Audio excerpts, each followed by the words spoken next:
Je lis des médicaments, je confonds les patients, enfin, c'est un peu un miracle que j'ai tué personne, quoi. Avec vous, c'est pas pareil parce que mourir. Ouais, voilà, ouais. Voilà. Parce que moi, je me dis que si je fais une connerie, du coup, c'est pas très grave. Eh bien c'est le toutes et à tous, c'est les gens, c'est Moketo pour parler de tout, mais surtout de rien. Très heureux de vous retrouver pour une nouvelle critique, cette fois d'un film français qui m'a sacrément secoué parce qu'il traite de sujets très sensibles, mais avec une justesse assez folle et avec un casting aux petits oignons. Il fallait absolument que je vous parle de ce film, donc qui est le premier film de sa réalisatrice Enya Barou. Alors Enya Barou qui personnellement j'ai découvert via le film Le Visiteur du Futur. Moi j'ai été complètement bercé par Le Visiteur du Futur dans mon adolescence, et donc quand le film est sorti je me suis complètement rué dessus. Et donc Enya Barou, c'est tout simplement la comédienne principale du film, donc le personnage de Alice. Elle interprète le personnage de Alice dans le film du Visiteur du Futur, et donc c'est via ce film que je me suis intéressé à sa carrière de comédienne, et en allant sur les réseaux sociaux, c'est là que j'ai découvert que en fait Enya Barou est une amoureuse du cinéma et qu'elle cherchait à écrire et à financer son premier film. Donc voilà, c'est comme ça que personnellement j'ai découvert qui était Enya Barou. Et puis ensuite, elle a sorti son programme court. Je pense que c'est comme ça que beaucoup de gens la connaissent, c'est via son programme court de Canal+, donc Fleur Bleue, alors il me semble que c'est elle qui écrit et réalise, écrit à l'écriture, oui il me semble, mais réalisatrice je sais plus, mais en tout cas voilà, c'est elle qui est aux commandes de Fleur Bleue, qui est le visage de Fleur Bleue, qui est un programme court très très drôle et très bien décrit je trouve, et donc voilà, c'est via tout ça que, via les réseaux sociaux, je suivais un petit peu de loin l'avancée de son film, de où est-ce qu'elle en était, à quelle étape, etc. Et c'est vrai que tu t'as hâte en fait, quand tu suis quelqu'un sur les réseaux, que tu vois un petit peu chaque étape de développement d'un projet, forcément c'est touchant quand tu vois finalement le projet voir le jour et accessible à tous, quand ça sort enfin en salle. C'est vrai que c'est assez touchant, donc personnellement j'attendais assez impatiemment de découvrir et de soutenir son film On ira, qui est donc sorti et là il y a peu au cinéma. Donc On ira, de quoi ça parle? On va suivre l'histoire de Marie, 80 ans, qui en a ras-le-bol de sa maladie et qui a donc comme idée de partir en Suisse pour mettre fin à ses jours, pour du suicide assisté, parce que voilà, en France ce n'est pas autorisé, mais au moment de l'annoncer à Bruno, son fils irresponsable au possible, et à Anna, sa petite fille, qui est en réelle crise d'adolescence, elle n'arrive pas à leur dire la vérité, et donc elle va inventer un gros mensonge. Elle va prétendre que en fait il y a un mystérieux héritage qui les attend en Suisse, et donc il faut se rendre dans une banque suisse pour signer les papiers, etc. Donc elle leur propose de partir dans leur camping-car familial, et au milieu de tout ça il va y avoir un complice involontaire, Rudy, qui est un auxiliaire de vie, qui a tout juste rencontré Marie la veille, qui va donc être au volant de ce vieux camping-car familial et conduire cette famille vers l'objectif de la Suisse, en sachant encore une fois qu'il est le seul à connaître la vérité au sujet du véritable objectif de ce suicide assisté. Et donc durant tout le road trip, ça va être un petit peu cacher la vérité au fils, enfin au papa et à la petite fille. Donc voilà, déjà vous l'aurez compris, déjà c'est un sujet qui est pas extrêmement gai, mais qui est traité avec comme je le disais, avec une sensibilité très intéressante. Moi j'aime bien comparer ce film à Little Miss Sunshine, pour ceux qui connaissent un petit peu ce film.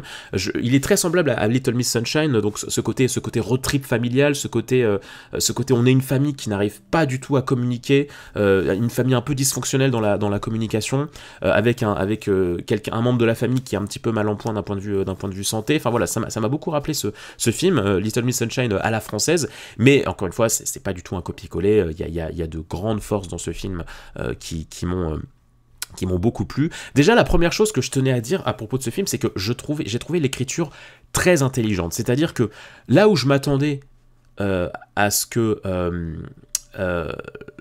la petite fille soit un petit peu le personnage principal du film, ou alors le fils, donc Juliette Gasquet et David Ayala, là où on pourrait s'attendre à ce que ce soit eux les personnages principaux du film, au final non. De mon point de vue, il y a deux personnages principaux, donc Hélène Vincent, la grand-mère, enfin Marie, et le personnage de Rudy, joué par Pierre Lautin, que je découvre dans ce film. J'ai pas vu Les Tuches, donc je ne connaissais pas son jeu, j'ai pas vu En Fanfare non plus, donc j'ai découvert Pierre Lautin dans ce film. Il m'a saisi, et en fait ce que j'ai trouvé très intelligent dans l'écriture, c'est que, selon moi, c'est Pierre Lautin, le personnage principal du film. Et c'est en ça que le film est, je trouve, très, très subtil dans son écriture, c'est que on est du coup du point de vue d'une personne qui n'appartient pas à la famille. Et ça, j'ai trouvé que c'était très intelligent comme façon d'écrire, ce côté, avoir un regard extérieur qui du coup va jouer un petit peu plusieurs rôles à la fois. Il va à la fois jongler avec le rôle de fils symbolique de la grand-mère, il va être un petit peu le frère de Bruno, il va être un petit peu le grand frère de Anna, la petite fille. Enfin voilà, il va jongler dans plusieurs rôles avec son regard extérieur, parce que lui c'est le seul qui sait tout, qui a conscience de l'enjeu de ce voyage, et donc c'est très intéressant de le voir essayer de mettre sa petite pierre à l'édifice, aider à sa façon, supporter à sa façon la grand-mère, le fils, la petite fille. C'est très intéressant de voir son évolution dans le film, surtout que c'est un personnage qui se dit raté. Tu le vois au début du film, le film commence, il se fait virer de là où il habitait, son taf en peut plus de lui, enfin c'est vraiment un petit peu sa dernière mission avant qu'il se fasse renvoyer de son taf, et donc c'est un peu le gars qui a plus rien à perdre et qui se dit bon bah ok, je vais vous aider, et en fait comme il n'a pas cette pression de il faut absolument que je réussisse et tout, et bah il s'en sort très bien en fait dans ce rôle de je conduis cette famille en Suisse et j'essaye de les aider au mieux. Il y a vraiment ce truc de il est libéré de toute responsabilité et de toute épée de Damoclès, et donc c'est comme ça qu'il s'en sort le mieux et qu'il se découvre être un très très bon auxiliaire de vie. Non vraiment, j'ai trouvé ça très très très intelligent, le personnage et le jeu de Pierre Lautin dans ce film, parce que du coup il a un petit peu notre point de vue, c'est-à-dire que nous on débarque dans cette famille, on les connaît pas du tout, et donc c'est très intéressant, et puis j'ai vraiment adoré son jeu, j'ai adoré son côté un petit peu désinvolte, un peu brut, un petit peu, enfin ouais, véritablement il donne l'impression qu'il en a rien à faire, et en fait il est très très pointilleux et il est très sensible aux différentes détresses de chaque membre de la famille, et la manière dont il va les aider, chacun à sa façon, c'est très touchant. Le jeu de chaque comédien est fou. C'est un film qui est très minimaliste, et effectivement qui n'a pas dû coûter très cher, etc. Mais justement, c'est ce qui fait aussi la force de ce film, c'est qu'il a un côté très intimiste. Il n'y a pas énormément de décors. Ok, on va être encore une fois sur du road trip, donc on va être dans une station service, dans une petite plage, sur les routes, voilà, sur une zone avec de gens du voyage. Enfin voilà, ça va être des décors assez pauvres entre guillemets. Il y a très peu de comédiens, et pourtant, c'est ce qui fait la force de ce film, c'est-à-dire que typiquement, je pense à un moment près de la plage, qui notamment dont s'inspire l'affiche, la scène de la plage, ça ne navigue pas entre énormément de décors, mais par contre tout ce qui s'y passe est très intéressant, et ce qui rend du coup l'endroit très grand et très symbolique. C'est plein de lieux dans lesquels on va rester assez longtemps. Enfin, c'est peu de lieux dans lesquels on va rester assez longtemps, et ce qui donne une vraie personnalité et une vraie richesse aux différents personnages et à la manière dont la famille va avancer. Donc ça, c'est très intéressant. J'aime beaucoup aussi, bien évidemment, ce discours de, en fait, la grand-mère essaye le plus possible de faire passer un bon moment à toute la famille. Elle veut que pour ses derniers instants de vie, sa famille s'en rende bien. Ce qui n'est pas du tout le cas au début du voyage, comme vous vous en doutez. Ils ne s'entendent pas du tout. Et il y a aussi ce message que j'aime beaucoup, ce côté, plus on est proche de quelqu'un, plus parfois c'est très difficile de communiquer avec, et moins on connaît une personne, et parfois plus c'est facile de parler sans barrière, sans retenue, et c'est ça encore une fois que le personnage de Pierre Lautin va prendre tout son sens dans le film, c'est que voilà, comme il n'a aucun lien de famille avec tous les personnages, et ben les personnages vont pouvoir lui dire les choses plus facilement parce qu'il n'y a pas ce truc de on veut pas te blesser, on veut pas te heurter, voilà, il y a moins d'empathie de son côté, et donc c'est ce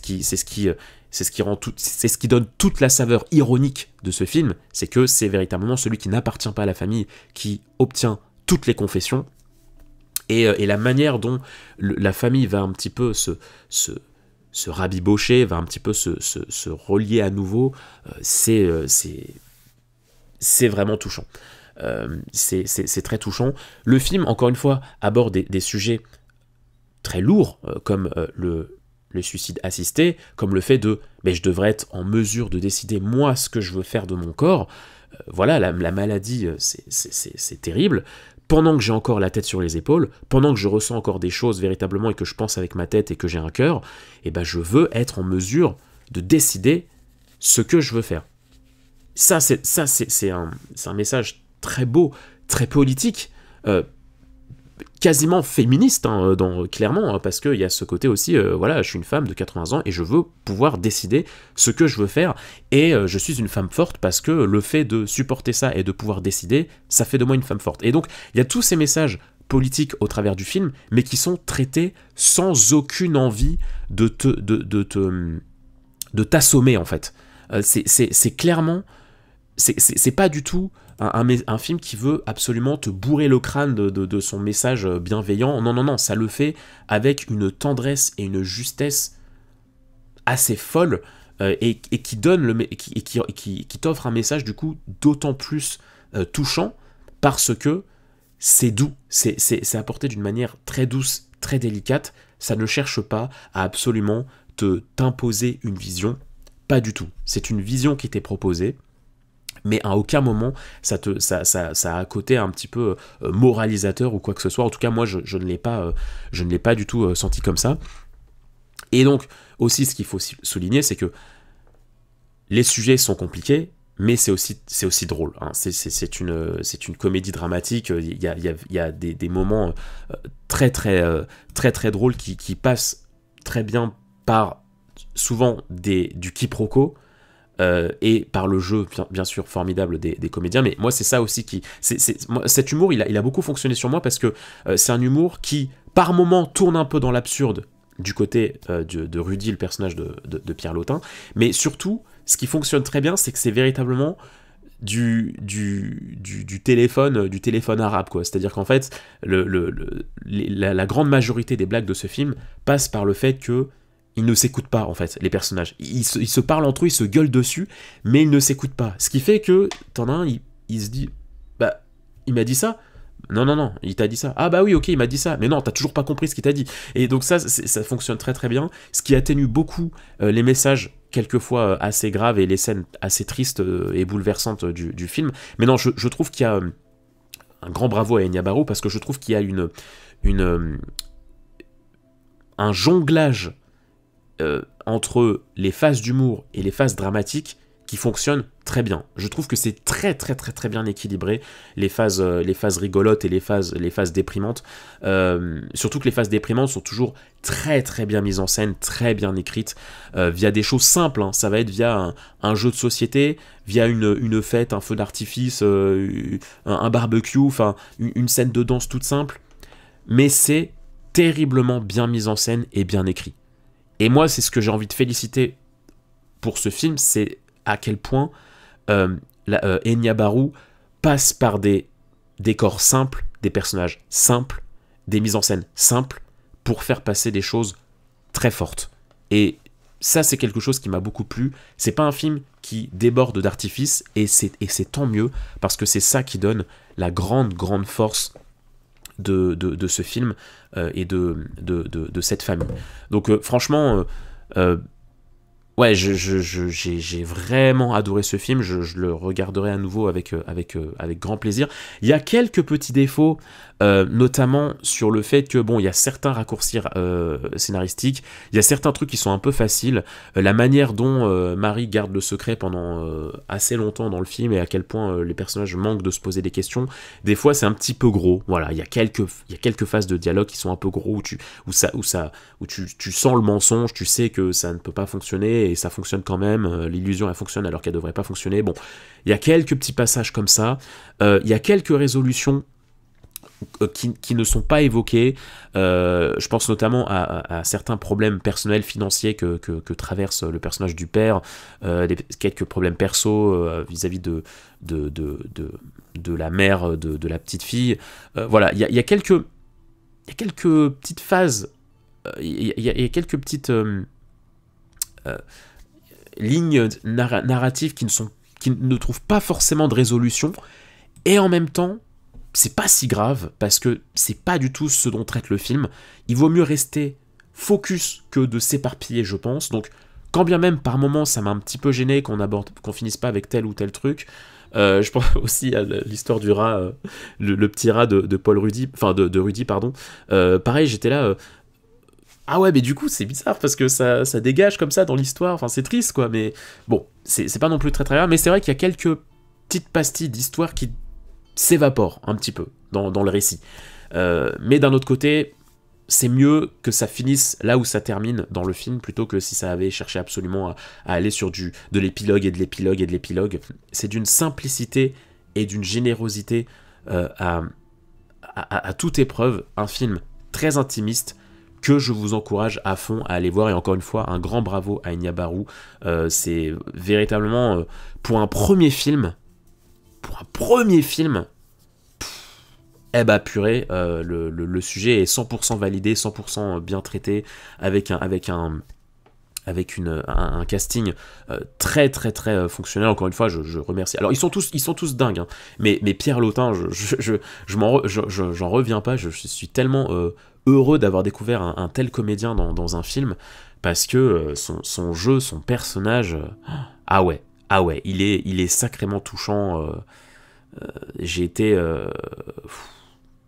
très très touché, pareillement comme le personnage de la grand-mère. En fait, tu vois ce film et tu te dis, tu te dis, mais waouh, mais ma famille, j'ai envie de l'aimer là, j'ai envie de l'aimer, j'ai envie de tout lui dire, j'ai envie de tout lui partager, tellement c'est bouleversant. Il y a un beau parallèle aussi, je trouve, entre le début de la vie, si je puis dire, et la fin de la vie. Enfin, voilà, j'en dis pas plus pour pas spoiler. Ceux qui ont vu le film sauront de quoi je parle, mais il y a une manière assez...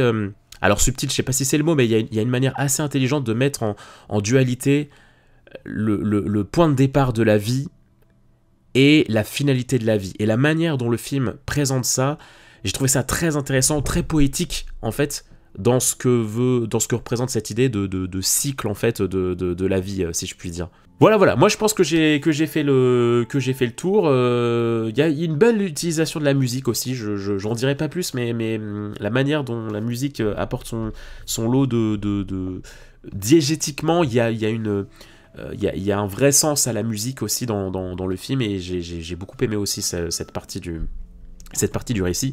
Mais voilà, vous l'aurez compris, je vous encourage à 100% à aller voir ce film. Je vous encourage aussi à vous abonner si ce n'est pas déjà fait, allez visiter les différents contenus de la chaîne. On adore la pop culture sur la Moquette TV, donc n'hésitez pas à vous faire kiffer. Prenez soin de vous, prenez soin des autres, prenez soin de votre famille, et puis je vous dis à très vite pour de prochains contenus sur la chaîne. Bye bye les gens.